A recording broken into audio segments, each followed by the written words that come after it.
Hey guys, welcome to Techies Guru tutorial. Today we'll be learning how to unblock someone on Instagram, and now let's dive right in. Now to unblock someone on Instagram, first open up your Instagram app, and after opening your app guys, at the bottom right corner of the screen you can see your profile picture icon in a small circle. Tap on it, and over here again at the top right corner of the screen, tap on the three lined icon. And over here guys, you'll be required to scroll down until you can find the blocked option over here, just under the category of who can see your content. Tap on the blocked option and all of your blocked contacts will be available over here.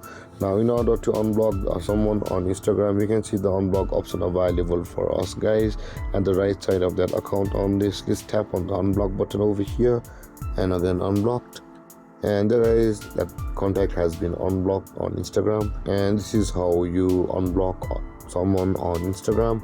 And if you have any confusions or questions regarding a topic, feel free to comment in the comment section below, and don't forget to like, subscribe and hit that bell icon for more videos. Thank you for watching guys. Peace.